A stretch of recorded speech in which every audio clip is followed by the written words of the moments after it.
এই যে জালি হিন্দু অত্যাচারী মুসলিম লীগ 2 সরকার আছে, পিসি ভাইপোর চোরেদের সরকার আছে, এই সরকারকে উপড়ে ফেলে দেওয়ার কাজ ভারতীয় জনতা পার্টি করবে। কর্মের উপরে প্রত্যেক বাড়িতে বাড়িতে নিবিড় সম্পর্ক তুলে বুথকে শক্তিশালী করে 30 জন বুথে যোদ্ধা তৈরি করে এই মমতাকে হারাতে হবে আর ওর ভাইপোকে জেলে পুরতে হবে। এটাই হোক শ্রমিক ভট্টাচার্যের আজকে সম্বর্ধনায় আমাদের শপথ।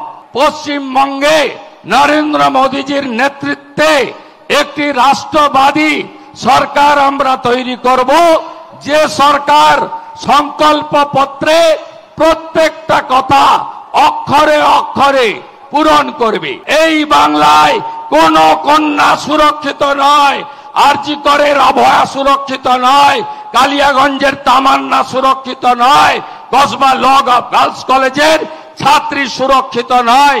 তাই আমাদের দায়িত্ব কন্যা বাঁচাও, মমতা তাড়াও।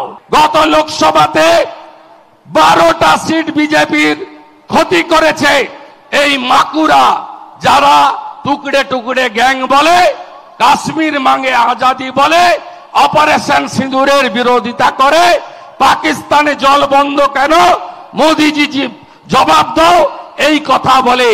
এদের থেকেও আমাদের সতর্ক থাকতে হবে। বিজেপি গোটা ভারতবর্ষে ইতিমধ্যে ছত্তিশগড়, মধ্যপ্রদেশ, রাজস্থান, মহারাষ্ট্র, হরিয়ানা এবং দিল্লি সহ যতগুলো রাজ্যে 1 বছরের মধ্যে ভোট হয়েছে, সেখানে ভারতীয় জনতা পার্টি তার সংকল্প পত্রে যা যা বলেছিল তা অক্ষরে অক্ষরে পালন করেছে।